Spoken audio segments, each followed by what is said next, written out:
Hey everyone, welcome back to Carbon to Diamonds, the show where we talk all things personal finance, building real wealth, and turning your everyday money decisions into something truly extraordinary. I'm Elizabeth. And I'm George. If you're brand new here, welcome. So glad you found us. Grab a coffee and get comfortable because we keep it real on this show. No jargon, no judgment, just honest conversations about money and how to get better at it. So, today, this topic is a good one. We're talking about financial mistakes people make in their 20s. And look, we are not here to shame anyone. We've both been there, personally, painfully. Very much so. But if we can help even one person dodge these financial landmines, this episode is absolutely worth it. All right, where do we start? Okay, let's start with the biggest mistake. Not investing early, like not even thinking about it. This one hurts. The thing people don't realize in their 20s is that time is your greatest financial asset. More than your salary, more than anything. Right. Compound interest is incredible when you let it work.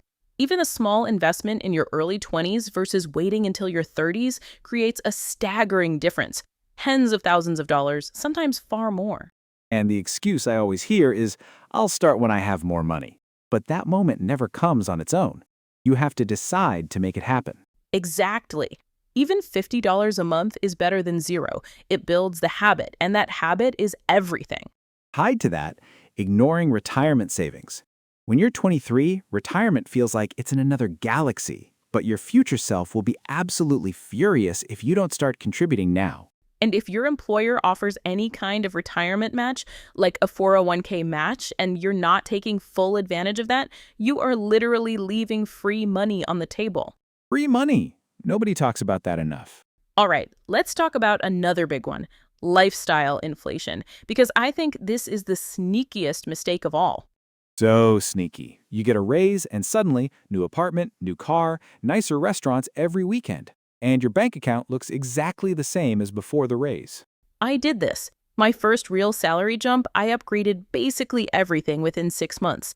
I felt rich, but I wasn't actually building anything. Yeah, the goal should be when your income goes up, your savings rate goes up with it, not just your spending.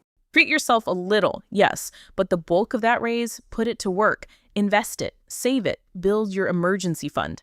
Speaking of emergency funds, so many people in their 20s have zero buffer. One unexpected expense, a car repair, a medical bill, losing a job, and the whole financial picture falls apart. Then they go into debt just to cover that emergency, making everything so much harder to recover from. The general rule, 3 to 6 months of living expenses tucked somewhere accessible. Doesn't have to happen overnight. Start with $1,000 as your first target, just enough so a flat tire doesn't send you into a spiral. Yes. Okay, can we talk about credit? Because bad credit habits in your 20s can follow you for years. Absolutely. Maxing out credit cards, missing payments, not knowing your credit score, these have real consequences. Your score affects your ability to rent an apartment, get a car loan, or even land a job. The fix isn't complicated. Pay your bills on time, keep your credit utilization below 30%, and check your report regularly. Free tools exist, so there's no excuse not to know where you stand. Totally. And here's one I feel really passionate about. Not negotiating your salary. So important.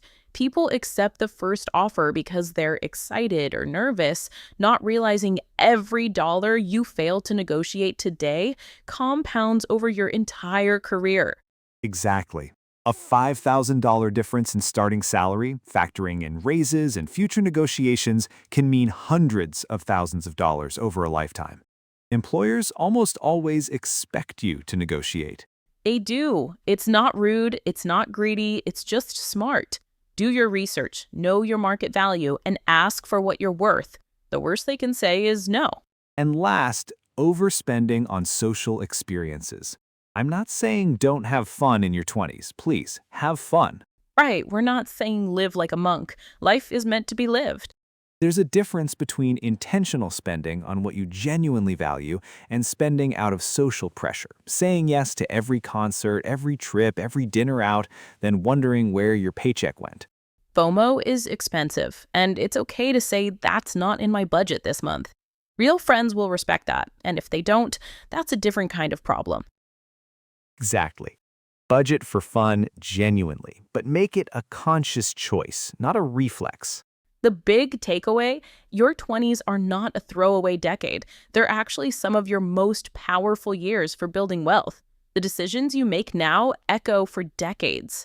And the beautiful thing is, you don't have to be perfect. You just have to start. Start small, start today. Progress always beats perfection. All right, that brings us to the end of today's episode. Thank you so much for spending this time with us. It genuinely means the world to us that you tune in. It really does. If today's episode resonated with you, share it with someone in their 20s who needs to hear it. That's how we grow this community. And remember, every great diamond starts as carbon. It doesn't look like much at first, but with time and pressure, it transforms into something incredibly valuable. That's exactly what you're doing right now. You are turning carbon into diamonds, and we're so glad to be on this journey with you. Until next time, take care of yourselves and take care of your money. See you next time, everyone. Bye.